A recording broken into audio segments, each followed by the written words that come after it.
कष्ट उठाए। कष्ट का मतलब है कि उन्होंने इस सत्य की खोज के लिए वो घर छोड़ा और अनेक घर छोड़ने के बाद में राज सिंहासन छोड़ा, राज दरबार छोड़ा, पत्नी बच्चा छोड़ा, माँ-बाप छोड़े।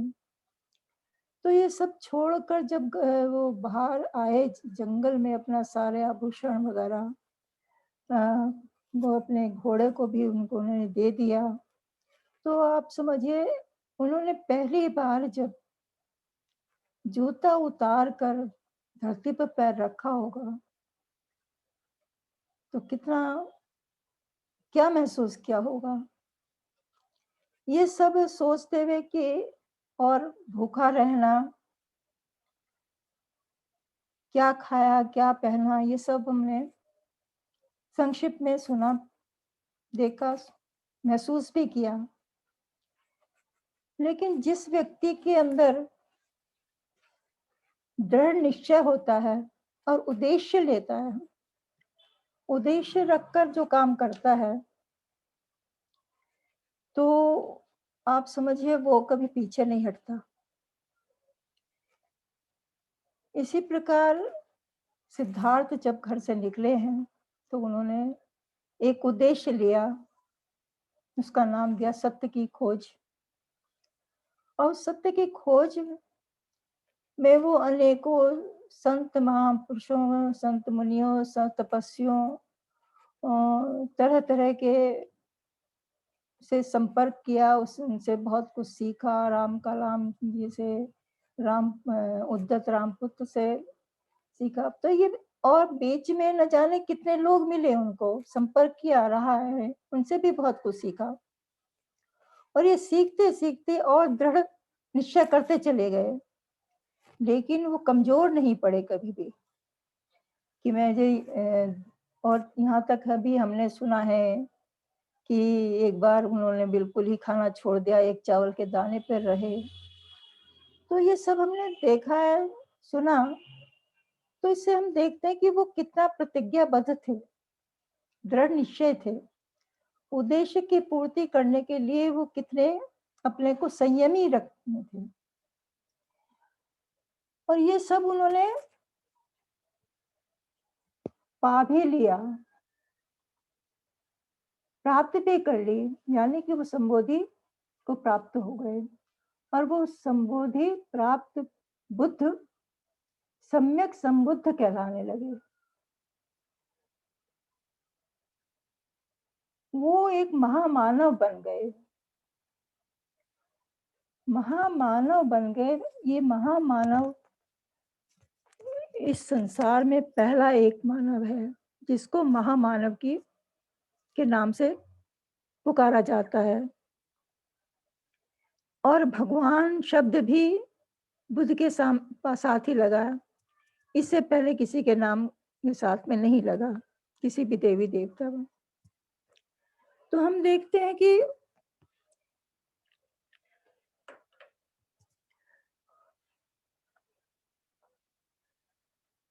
बुद्ध ही वह शब्द है जिस जो जागृत है, वह जो सत्य के प्रति जागृत है, जो वास्तव में जैसा है वैसा ही देखता है। उन्हें भगवतो भी कहते हैं। पूजा में कहते हैं भगवतो अरहतो सम्माक सम्बुद्धो बोलते हैं। इस शब्द के प्रति कई बार भ्रम भी हो जाता है,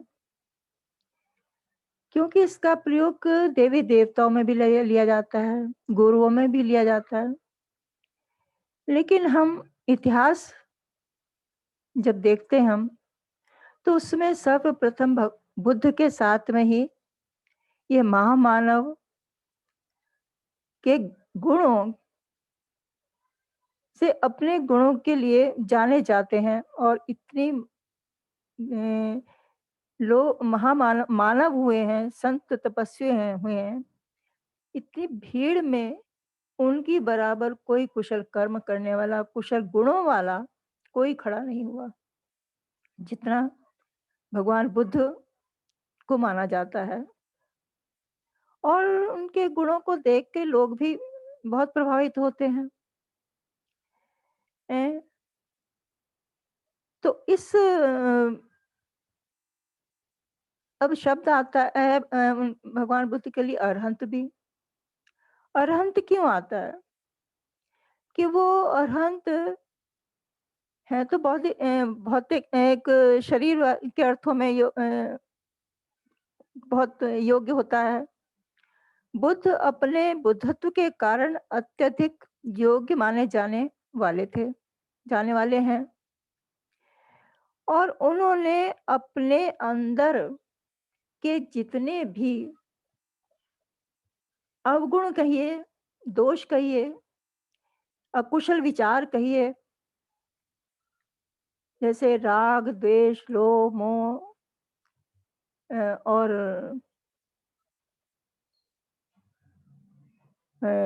ये आलस्य है, अ, इतनी सब चीज़ों को उन्होंने पीछे छोड़ दिया। मतलब जो भी रुकावटें सत्य जीवन को चलाने के लिए महत्वपूर्ण होती हैं, वो सब उन्होंने पीछे छोड़ दी। और जब पीछे छोड़ दी, उन्होंने हमेशा करुणा, मैत्री के ही को ही अपनाकर और मानव के उत्थान के लिए जो भी वो कार्य कर सकते थे, जो भी उपदेश दे सकते थे, वो उन्होंने कोशिश की इसको। तो अब जब हम देखते हैं कि हम अपनी खुशी के लिए दूसरों को दुःख देते हैं, लेकिन तथागत भगवान बुद्ध ने कभी किसी को दुःख देने की बात कही ही नहीं। यहाँ तक भगवान बुद्ध कहते हैं कि दूसरों को दुःख दोगे तो अपने को दुःख दोगे। ये हम अच्छी तरह उन्होंने जब सम्यक संबुद्ध बन गए वो और सारनाथ में गए, 3 महीने लगे उनको जाने में। और ये सब जानते हैं कि सबसे पहला प्रवचन उन्होंने सारनाथ में ही दिया और वहाँ पर उन्होंने पहले जाने से पहले उन्होंने सोचा कि ये जो मैंने पाया है, ये जो मैंने सीखा है, ये जो मैंने अनुभव किया है, ये सब क्या है मेरे लिए? ये जो मैंने अनुभव किया है, अपने चिंतन से, अपनी साधना से, अपने जो जीवन में मैंने त्याग किया है, उससे मैंने क्या सीखा है? जो सीखा उसको जो ये अद्भुत है, अ, अद्भुत ज्ञान जो मैंने पाया है, इसको मैं कैसे करूँ? तो उन्होंने ये आराम कलाम का ध्यान किया। भगवान बुद्ध ने जब सम्यक दृष्टि पा ली थी, तो वो दिव्य दृष्टि भी रखते थे।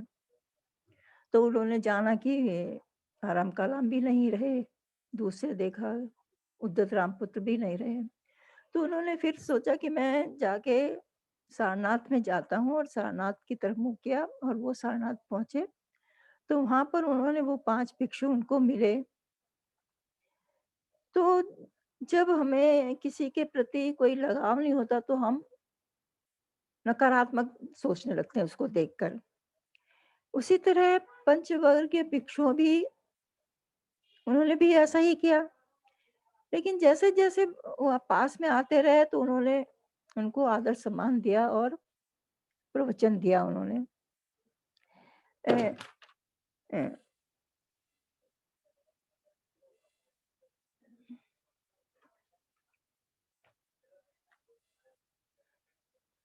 प्रवचन दिया अपना। तो हम कहते हैं बुद्धं शरणं गच्छामि। ये बुद्धं शरणं गच्छामि शब्द इसका चिंतन करते हैं तो बहुत गहरा है और करना भी चाहिए। क्योंकि खाली बुद्धं शरणं गच्छामि करते-करते एक व्यक्ति था, वो कहता था मैं कि मैं रोज़ बुद्धं शरणं गच्छामि, धम्मं शरणं गच्छामि, संघं शरणं गच्छामि करता हूँ।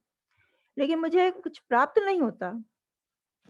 तो जैसा कि भगवान बुद्ध कहते हैं कि व्यक्ति को चिंतन और उस पर कर्म किए गए पर चिंतन करना बहुत ज़रूरी होता है, जो भी कार्य करो हम। तो जब उनके साथ मिले पंचवर्गीय भिक्षु को, तो भगवान बुद्ध ने उनको वहाँ उन्होंने उनकी सेवा की, पूछा, बैठाया। तो भगवान बुद्ध का इतना तेज था, वो कहते हैं ना कि अभी मैं एक किताब पढ़ रही थी, तो बता रहे थे सत्य मतलब भगवान बुद्ध के धम्म का क्या कितना सुंदर प्रभाव होता है। उसके चेहरे पर, उसके आचरण पर, उसके बैठने पर, चलने पर। तो वही मैं देख रही थी कि और वही बात मुझे इन पंचवर्गीय भिक्षु को भी महसूस हुई कि ये कहते हैं ना कि अरे होगा कोई सिरमुंडा ये वो अपशब्द बोलते हैं। लेकिन जब जो भगवान बुद्ध का प्रभाव था, तेज था, वो किसी को रोक नहीं पाया। और ये भी वास्तव में सत्य भी है कि जो व्यक्ति सत्य का आचरण करता है और भगवान बुद्ध के बताए हुए मार्ग पर निस्वार्थ चलता है, तो उसमें तेज आना स्वाभाविक ही होता है। और दूसरे लोग जैसे बाबा साहब हमारे भंते संकलित जी, इन लोगों का कार्य, इन लोगों का तेज, कार्यों का तेज इतना प्रभावशाली होता है कि हमें विवश कर देता है उनकी बात मानने के लिए। तो वही पंचवर्ग के भिक्षुओं में भी देखने को मिला, तो उन्होंने उनको बैठाया, पैर धोए, सम्मान दिया और आराम से फिर भगवान बुद्ध का प्रवचन सुना उन्होंने। तो यहाँ पर एक बात आती है कि भगवान बुद्ध को हम बुद्धं शरणं गच्छामि करते हैं। हम बुद्ध धम्म संघ को जानते हैं। बुद्ध कहते हैं जो मुझे जाना वो मेरे धम्म को जाना, और जिसने धम्म को जाना वो उसने मुझे जाना। जो वास्तव में हम लोग यहाँ पर कभी-कभी देखने को मिलता है कि बहुत से लोग मंदिरों में जाते हैं तो मांगते हैं कि भगवान मुझे पुत्र देना, सुंदर पत्नी देना, पति देना, मैं पढ़ाई में पास हो जाऊं। इस तरह की बातें अभी वहां पर सारनाथ में हमने कभी बार देखा कि वहां पर फ्लैग जो होते हैं, झंडे, झंडों पर लोग अपनी मान्यता अपनी मांग लिखते हैं। तथागत मुझको जिससे मैं प्यार करता हूँ वो मुझे मिल जाए, मैं पास हो जाऊं, मुझे सुंदर पत्नी मिले, ऐसे ऐसे लिखे हुए मैंने पढ़े हैं, देखे हैं। तो ये चीजें यहाँ पर भी हमको देखने को मिलती है। जबकि भगवान बुद्ध ने कहा है मैं कर्म पर जान बताता हूँ, मार्ग बताता हूँ, चलना तुम्हारा काम। लेकिन भगवान यहाँ पर भगवान बुद्ध को भी देवता बना के मानते हैं, जो कि गलत है। ए, और उन्होंने अपने स्वयं के कार्य से सबको बताया है कि अंधविश्वास मतलब ये गलत सोच मत रखो। अ, इसी पर चल के बाबा साहब ने भी कहा है कि बाबा साहब ने बहुत स्पष्ट रूप से 22 प्रतिज्ञा दी हैं। उन्होंने पहली लाइन में ही लिख दिया, बुद्ध को देव या विष्णु अवतार न माना। जब बुद्ध से हम प्रार्थना करते हैं, तब उन्हीं प्रभावी देव रूपों में मानने लगते हैं। कम से कम हमारे लिए ये देव हो जाते, तो बाबा साहब को बड़ा खतरा अनुभव होता।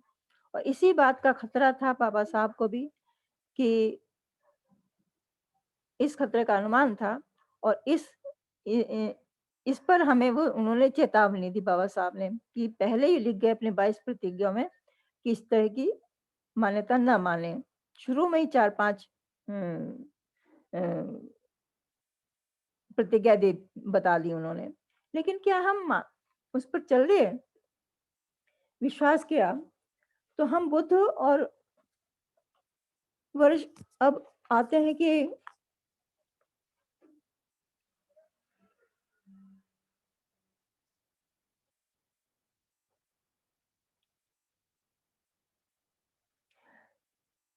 अब आते हैं कि भगवान तथागत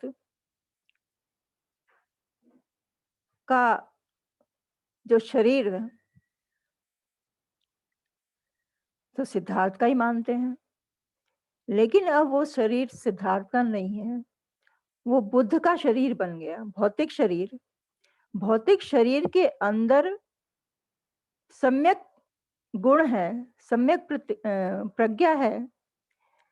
उन्होंने 10 पारमिताओं को पार करके बुद्ध बने हैं वो। अ, बुद्ध मनुष्य के रूप में पैदा हुए एवं उन्होंने देवत्व का दावा नहीं किया। इसके कई महत्वपूर्ण अर्थ निकलते हैं। प्रथम, बुद्ध में जो हम गुण देखते हैं, जैसे सर्वोच्च मैत्री भावना, करुणा, वीर्य, प्रज्ञा, शांति, स्वतंत्रता और अनेक इन गुणों से हम उन वो गुण अगर हम अपने कहें तो कहीं न कहीं कोई बीज देख सकते हैं। क्योंकि हमारा व्यवहार भी कहीं न कहीं मैत्रीपूर्ण हो रहता है, करुणा भी दिखाई देती है। जब हम बुद्धं शरणं गच्छामि करते हैं और पूजा करते हैं, तो बुद्ध रूप हमें या कहिए बुद्धत्व का बीज हमारे अंदर भी आ जाता है, अंकुरित होता है। ये सब कर सक करने के लिए हम दृढ़ संकल्प होना चाहिए हमें और प्रामाणिक होना चाहिए।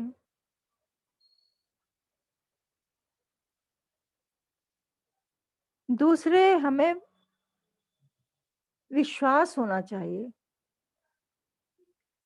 बुद्ध धम्म के ऊपर जब हम देखते हैं तो भगवान बुद्ध ने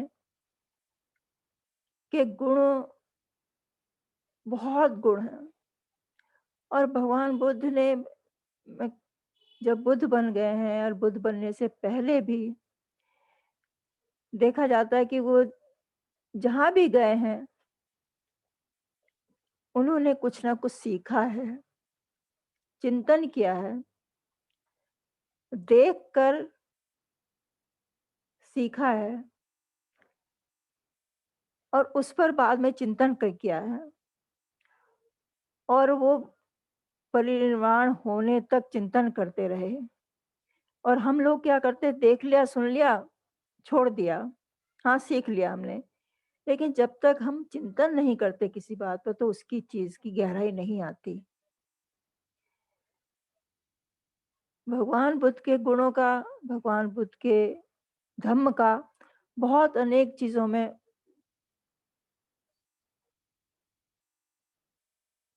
गुण देखे जाते हैं और अंतर भी दूसरे शब्दों में कहना चाहिए कि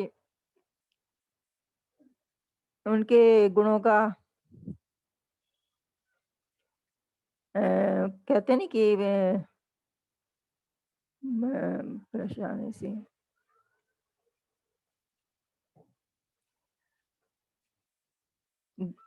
उनके गुणों को हम कई रूपों में देख सकते हैं, देखते हैं। कई बार तो बहुत गुणों भगवान बुद्ध के गुणों को समुद्र से भी माना जाता है। अ, और कई बार देखा गया कि गाँव में गए हैं, तो कहीं ग्वाले के यहाँ रुक गए हैं, तो ग्वाले का व्यवहार देख के गाय-भैंसों के कैसे पालता है, कैसे उसकी रक्षा करता है, उसको देखा है। उसको उन्होंने कंपैरिज़न में अपने धम्म में जोड़ा है कि मेरा धम्म किस तरह चलता है। अ, मेरे धम्म में मैं अपने धम्म को मनुष्य को किस तरह समझा सकता हूँ। अ, कई बार एक उदाहरण भवसागर ने भी दिया है कि ए, एक बार एक किसान हल जोत रहा था, तो भगवान बुद्ध चले गए। कहता कि क्या कर रहे हो? तो उन्होंने बड़े अपशब्दों में तथागत से बात वार्तालाप किया। तो शांत भाव से सुनने के बाद में उन्होंने जवाब दिया। काफ़ी लंबी चर्चा है उनकी दोनों की। तो हम देखते हैं कि ये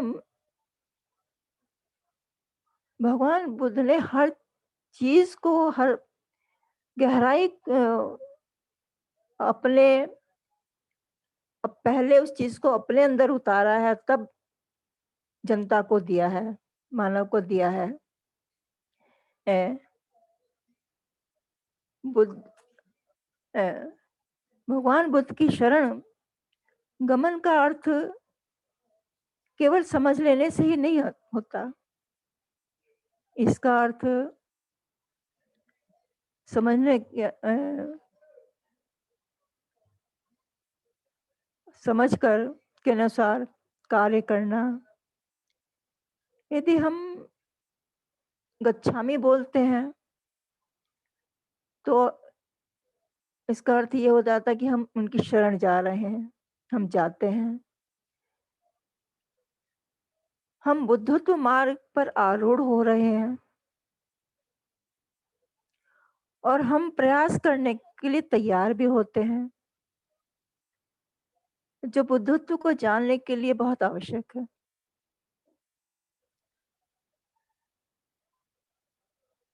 हम में से कई बुद्धत्व शरण गच्छामि दिन में कई बार कहते हैं। तो वही है कि बुद्धत्व की दिशा में कोई प्रगति होती है हमारी या नहीं?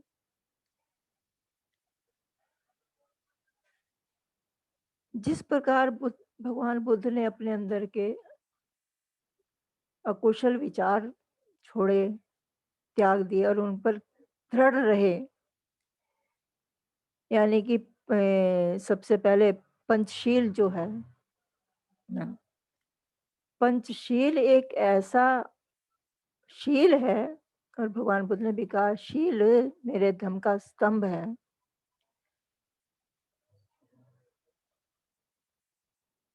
पूरे ही जीवन में हमने भगवान बुद्ध को शील, मैत्री, करुणा पर ही आधारित सुनने को मिला है और हम जब चिंतन करते हैं तो देखते भी हैं और कंपैरिज़न करते हैं, अ, अनुभव करते हैं, चिंतन करते हैं तो बहुत ही एकदम मन बहुत ही आत्मविभोर हो जाता है कि अच्छा है कि हमें इतना सुंदर धम्म मिला है और बाबा साहब को सत सत नमन करते हैं हम कि हमको इतना अच्छा नहीं बहुत धम्म मिला।